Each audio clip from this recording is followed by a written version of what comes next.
Happy Friday afternoon, everybody.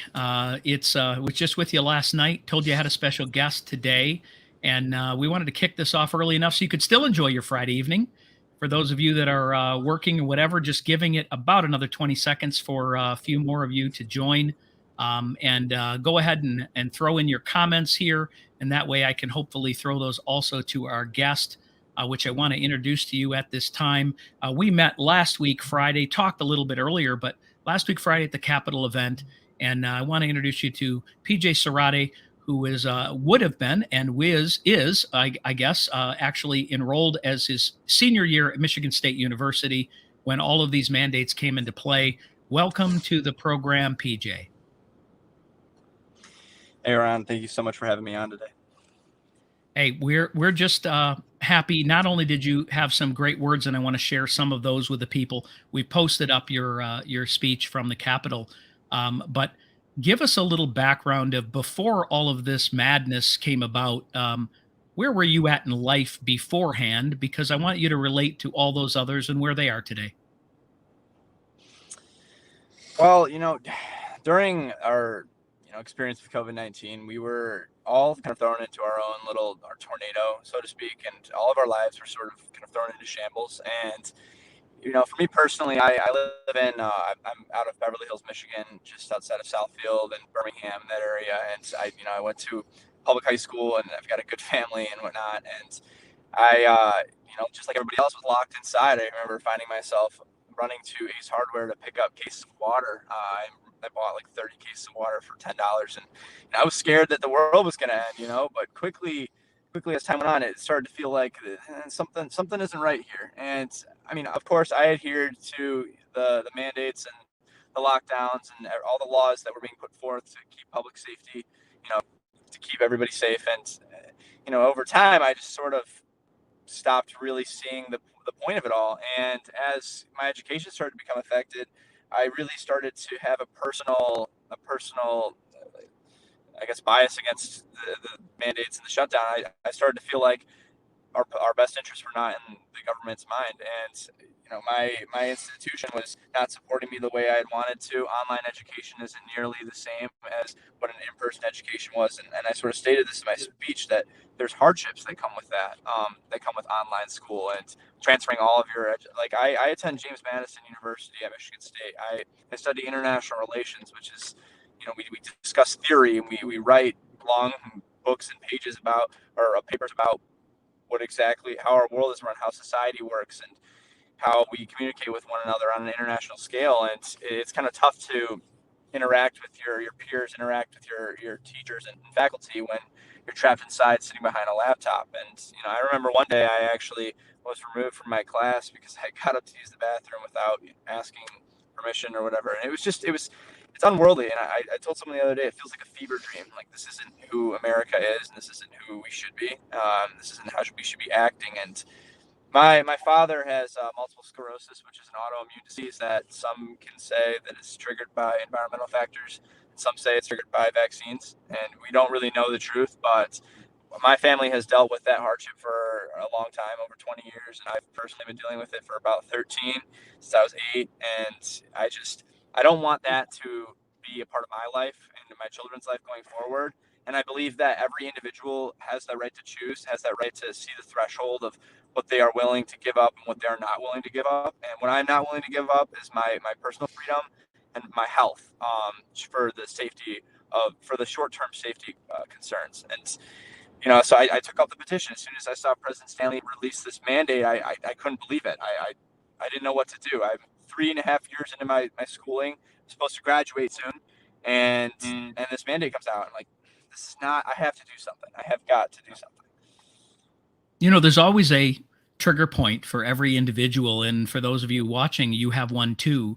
And I hear the same thing out of so many people, is something just didn't seem right about this. That's the first thing that hit them. And then you kind of go through, is there other people that realize or feel like that, like I do? And of course, for young people, it sometimes takes a little longer, and other times it's just until it affects you personally. Obviously, the medical issues that have had in your family, you've dealt with some of these things and questioned some of these things, in a different way. And so maybe it got you a little quicker. And now I think God is now using you in a different way.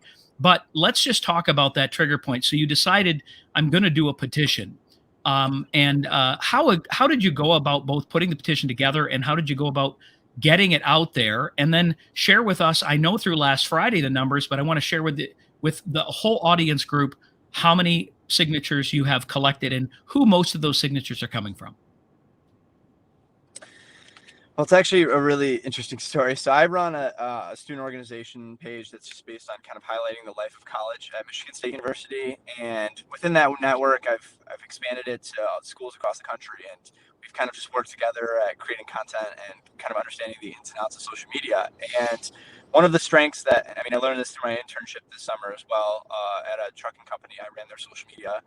And through all of these different experiences, I've learned the importance of social media and how to control a narrative and put out a message that it will get a response from your viewers or a response from your followers. And when I saw this mandate come out, I thought to myself, I'm pretty sure it was Friday the 26th. And when I saw this mandate, I realized that I'm most likely not alone. And the media loves to make me feel like I'm alone, feel like I'm isolated, so that I either react or conform to whatever they want us to do. And so I took my student organization, the social media page. We had about 7,500 followers at the time. We've lost a couple because some people don't necessarily agree with the freedom of choice in terms of vaccination. But I took to that page and I posted a poll. And I basically asked, it was a screenshot of the mandate, and it said, hey, students of Michigan State University, how do you feel about this?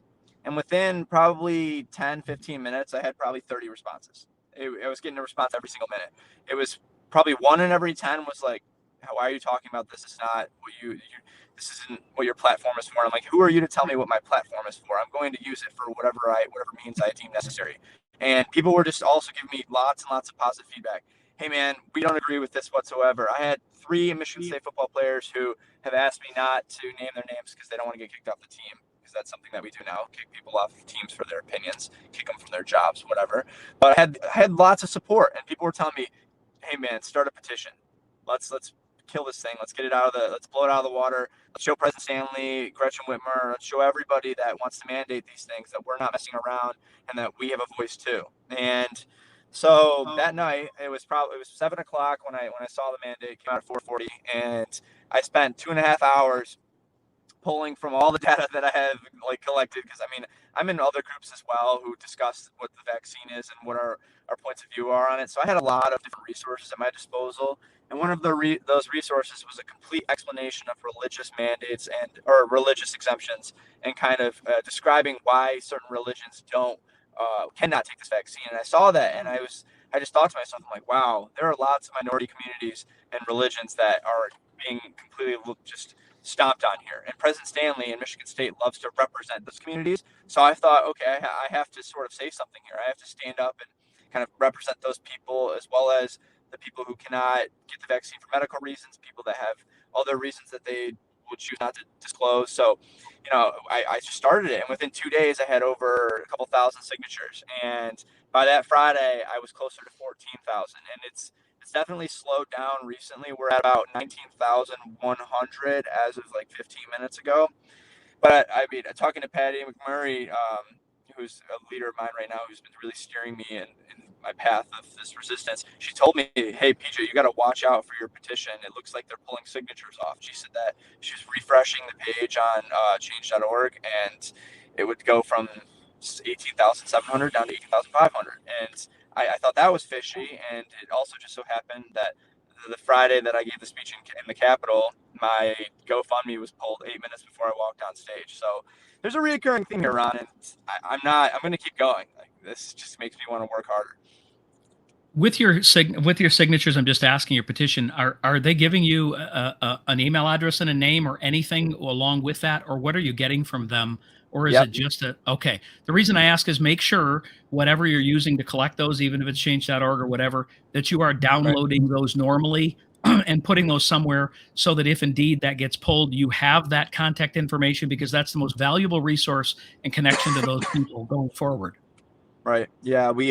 It gives you the ability to extract an Excel sheet or download an Excel sheet with the name, email, and whatever other information they decide to put forth, or donation. That's another thing that change.org does, is they allow you to donate and tip. And they're like, hey, support this campaign. The they don't actually give you access to a single dollar that people donate to you. And I don't think a lot of people know that, and so I kind of want to state it on here. Is that Change.org pockets every single dollar that you donate. I've raised over $16,000 in 13 days now, and they haven't given me a dime. So we're setting up our, that is interesting. Yeah, that's you know, and of course the people certainly don't know that. So I've got questions on here, but especially one of them was, where can they find the petition? Okay, so the best way to find the petition is to go to linktree.com/AAFV. That is our Americans Against Forced Vaccinations. I'm the co-founder of that along with Julie Radford, and we established this organization day one of the Michigan State mandate. And since we've established that, we've gained groups from University of Michigan, Oakland, Grand Valley, as well as Wayne State, and we are bringing students together all under that name to, I guess, address the issues with these mandates, as well as assist one another in our fight against it, and our fight against medical freedom, and our fight against religious freedom as well. So you can go to linktree.com/AAFV. You can go to change.org and you can search in my name, PJ Sarotte, or the title of the petition, Immediate Cease of Human Rights Violations at Michigan State University. It's another way you can access it. Third way is going to facebook.com and looking up our organization name again, Americans Against Forced Vaccination, AAFV. You'll find it on Facebook. I can also link my personal social media as well. My Instagram handle is at PJSAR4 that's it. And it's literally, the link is in my biography, and you can go ahead and so I'm going to slowly just type this in here then. It is link. Go ahead. Link what? Yeah. Oh, he just froze for a minute. Imagine that.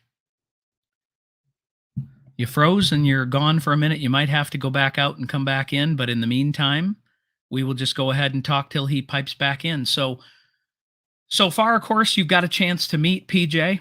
You understand, of course, with 19,100 signatures in a matter of 10 days, the media would have you believe that this is a fringe group of people that don't care about lives. At the same time, they're putting out there the people that are living in fear and how happy and thrilled that they are that these mandates are in place, including certain people that are working in these environments. And it simply isn't true, just like a lot of other things that you've been told aren't true. So what we would just ask all of you is just to make sure that you understand that what you hear and read off mainstream media is mostly not true. And you'll see the link right there to linktree.com/AAVH. I'm going to bring back Peter right now. Hey, can you hear me? Welcome back, Peter. Yep, we can see you again. And isn't that convenient? It's good. Yeah, keep your microphone real close. But we've actually got the link in here now. It was dropped in by 3 or 4 people. So we are awesome. Good. Thanks, Lex Hansen and Joy Lynn, for dropping those in there. So you've got a great group of following. We now know how this started. 19,100 signatures. For those of you do not donate through change.org, the money is not coming to the organization or to them at this point. Have you inquired about where the money is or how you would get the money that's being donated for this? So looking into the terms and conditions of change.org, they have stated that every penny that is donated to them helps to spread the message. That is their direct wording, spreading the message. And there's no specifics into what that entails. I would love to kind of have access to see how they're spreading our influence. There was they gave us a free promotion of 650 free viewers, and they only gave us 2 signatures from that. So $12,000 or $15,000, if that's the true amount, we should be getting a lot more traffic than what is exactly on there right now. Well, yes, and I can tell you, change.org is not a conservative-based organization, so they are actually there for progressive terms. They're using the money all right to benefit the overall, but they're doing it in areas that they deem necessary or whatever. So obviously, right now, it's very organic what you've collected. Your 19,000 signatures, and that, what is it made up of primarily? What would you say percentage of students or young people versus, say, parents and otherwise? Do you have any idea? Well, Ron, yeah, I do have a pretty good idea because it gives us people are able to comment under it, as well as the feedback that I've been getting. But I want to just firstly and foremost say that this isn't just a conservative movement for our petition. It's definitely, we have nurses, we have teachers, we have people from all walks of life from across this political spectrum that are able to kind of come together on this issue alone and really fight for justice and the truth. And I mean, it's upsetting to me that change.org is labeling us as a conservative movement when the reality is this is simply freedom of choice, freedom of allowing people the individual rights that were promised to them under our Constitution, our Declaration of Independence, and the other legal documents that this country was founded upon. But as I was saying, we are able to look under the comments, and it shows who exactly is commenting, where they're commenting from. Some people are MSU faculty, like MSU faculty has been engaging me. I've got a group of 8 or 9 teachers that are all, they're sworn to secrecy, but they are in the minority at Michigan State, and they're telling me that they will do whatever I need. They said, whatever help you need, we are there for you. But a good majority of them are students. I've started a group me in the past couple of days that is just, it's a chat. It's like a chat room where we're able to spread information on the app group me. And everybody, I think I would like to say 90% of the people that have joined, we're at, I think, about 160 members in 2 days. The majority are students that are concerned about the future of their education, and they're all contributing to the chat, they're all contributing information, and we're all working together. So we're getting lots and lots of student attention here, and it's fantastic. It is. So again, in change.org, let's not talk conservative or liberal. Let's just talk causes. Change.org is about progressive causes. These causes don't fit the progressive narrative, which is accept all of this, accept this change and these mandates. That's the world they live in. But it has done what it was meant to do.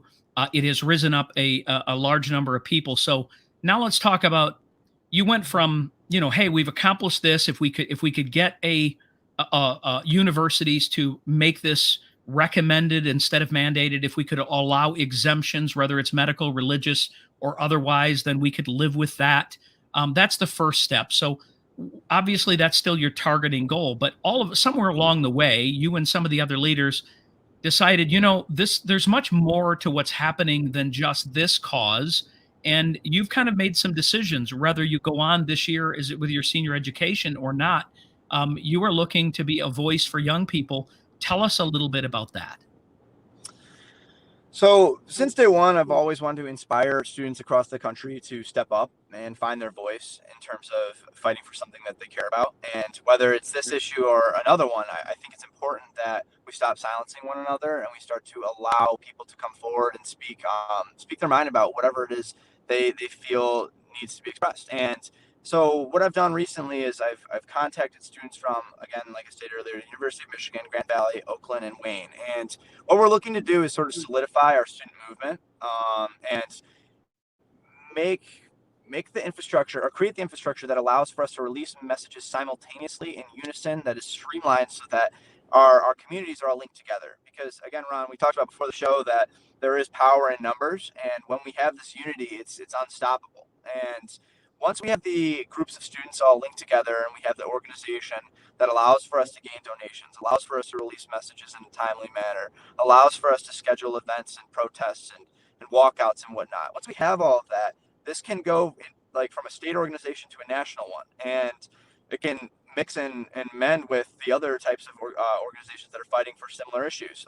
The frontline workers, for example, they were in attendance to the rally at the Capitol, and so were students. And we saw as both groups work together to send a message to our elected officials. And I think that in the future, if we have the structure and the foundational elements put in place for our student organization, we will definitely be able to work with others to sort of drive up the numbers and force our elected officials to act on some of these issues.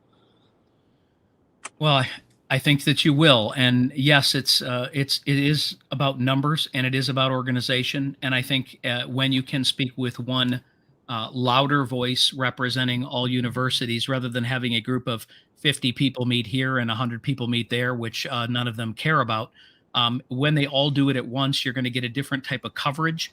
And one thing that we have noticed with Stand Up Michigan over the last year is there's something unique about Michigan. The rest of the country, I don't know if it's our mixed a group of people. I don't know if it is our worker background, what we do here, what we've done here, the manufacturing base. I don't know what it is, but we are really being looked at because we're setting an example, and a lot of things start here. So I think what you're doing with collaboration with leaders of other universities and sharing that information potentially with others, but accomplishing it here, and as I would say, creating a standard of how you're doing it and allowing other people to say, I'm going to do the same thing where I live, I think is going to be fantastic. I think some of the others that I've talked to from these other universities are just as determined as you are. And I think once you begin speaking and your talking points are collective and you hear from the people around you as to what matters to them, the one thing that we have really known over this last year is that we need the next generation of potential leaders to be able to come together and speak up because your voices aren't heard like they should be. I don't think they're going to choose you out of all of those. They would much rather choose people that want to go along with the narrative. And but we need you. We need lots of people like you. And I am so happy and thrilled that they exist. How many people have you had come up to you that you didn't think felt like you do, and now you realize, wow, there's a lot more than I think there are? Well, due to a lot of this campaign sort of being over the internet, it's been a lot of media communications and people emailing me, texting me, calling me, supporting me. But it's just great because there's people that I haven't talked to in years that their family members, they see this and they're like, hey, do you know who this kid is who's like starting this fight? And they're like, yeah, I used to be friends with that kid back in like middle school. And then their parents like, you need to tell this kid that our family and our friends all support what he's doing. And so I'll get messages like screenshots from family text message group chats, and I'll literally see whole families like cheering me on and keep going. And Ron, it's kind of daunting when you realize the opposition that we're up against. It feels like we're fighting a mountain right now. I've got, again, like I stated earlier, we've got the GoFundMe issue, we've got the Change.org funding issue. I've got a couple different people who are trying to out my personal information, which I tell them to keep trying. I've got nothing to hide. It's only going to make me fight harder. I'm being censored on Google, Facebook, and Twitter. I've been on this campaign, Ron, for 13 days. And the fact that they're that scared of me and the fact that I've been getting the overwhelming amount of communications like my way in terms of my support, it really just shows that the Americans feel one way and the people that control us feel an absolute, like a completely different way. And we are truly at war with those individuals that want to keep our voices, our student voices silent. And that's what I'm here to do, Ron. I'm here to make sure that we win that war. Well, and we want to make sure that you have a voice. And again, we believe that the growth of all of this is going to happen one community at a time and one county at a time, which is why we're encouraging people to sign up and become a part of your county. And then we're going to have these leaders come and speak at these meetings in person where you can hear them and there won't be any censorship. It's like, believe it or not, it used to be normal that we had anywhere from 2,000, 3,000. I remember a Saturday morning, I had over 5,000 people watching live. We have 200, 300 people. It is so throttled down. People don't get notifications, or they pretend that people aren't hearing, even though they might be. They're not gonna change us. But big tech censorship is real. It's coordinated, and that's another thing for the young people because you live in that world. You cannot trust Mailchimp. You cannot trust Twitter. You certainly can't trust a lot of these other platforms that are there to so-called help us. We really have to deal and work with each other, one person to person, face to face, and that's going to be the way we change it. We are now becoming a more vocal minority. When I say minority, because we're not heard, but we are the majority. We just aren't heard as the majority because they don't allow us to be. But when you look around the state and realize what the majority of the people feel and think about this, we do have the majority on our side. I mean, 19,000 signatures, that is a gigantic number, PJ, a gigantic number. It is a monumental thing that has been accomplished. And that's what you call organic. That happened organically. You weren't persuading them. You weren't promising them something in order to sign. They were looking for help and they were looking to join. Some of them not wanting to be identified as part of it, but that's okay.